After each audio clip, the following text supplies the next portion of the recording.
What's up, y'all? In this video, I'll go over a method for slicing samples on the Ableton Move using start point automation, or sometimes called parameter locks. So this method isn't slicing in the traditional sense, but it does allow you to create sequences that sound like you're playing slices of a sample. So let's check it out. First, let's look at an example. So I have a sample drum break loaded on this pad. It's not sliced, so when I trigger it, the full sample plays.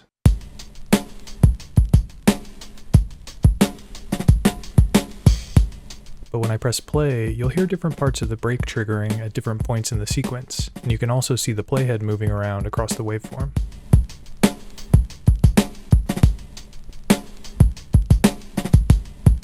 And this works with melodic samples too.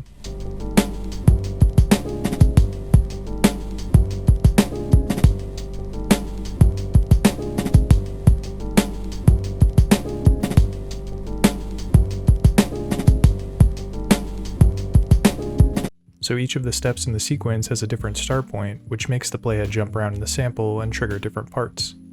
So let's start from scratch and see how this works. And we'll use the same drum break I was using earlier. So first I'll add a few notes to the phrase. I think it's easiest to start with adding triggers on the quarter notes, which are these buttons with a line under them.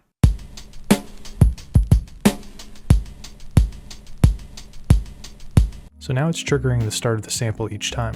But if I hold the step button down and turn the second knob, the start time will adjust for that step.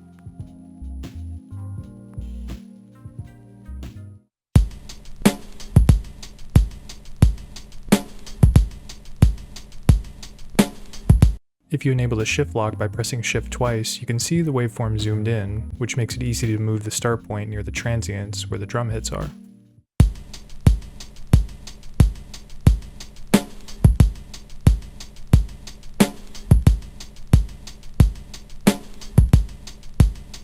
You can also adjust the start point while the sequence is playing, which makes it easier to find a nice pocket for the rhythm.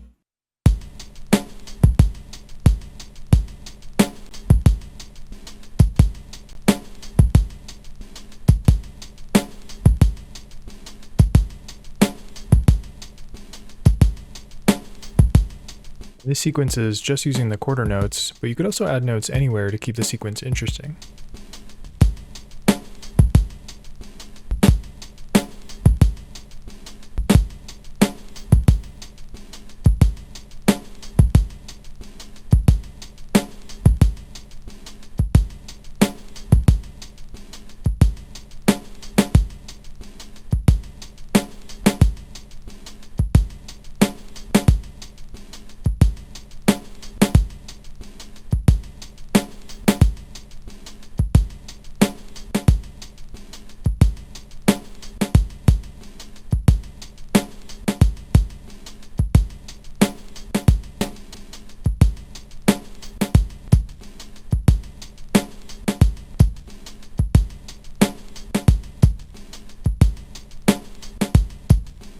And then at this point, I like to duplicate the sequence and start doing something different with the second bar.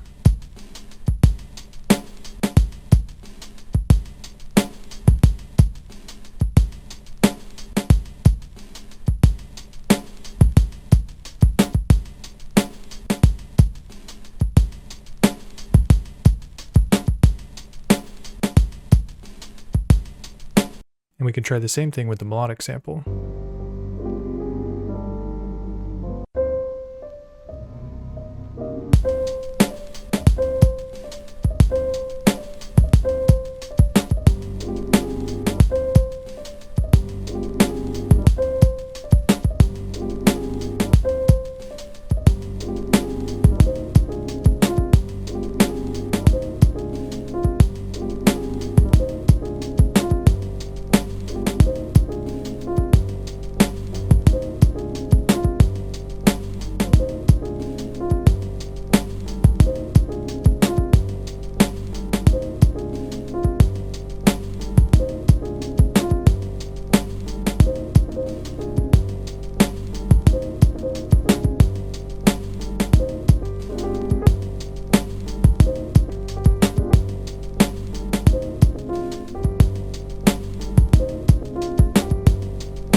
Let's try this method with the percussion loop as well.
So that's a quick overview of the workflow, but I also wanted to talk about the pros and cons of using this method as opposed to doing the traditional slicing.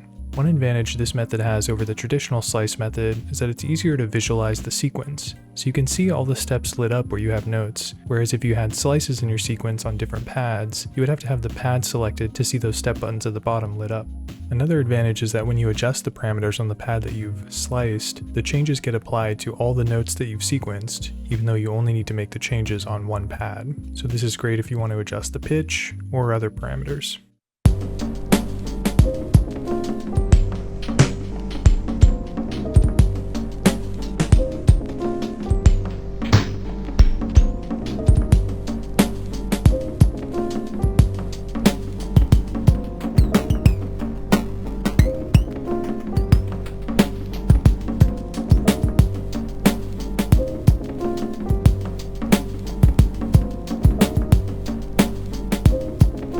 Whereas if you were slicing in the traditional way, you would have to make those changes to each pad that has a slice on it.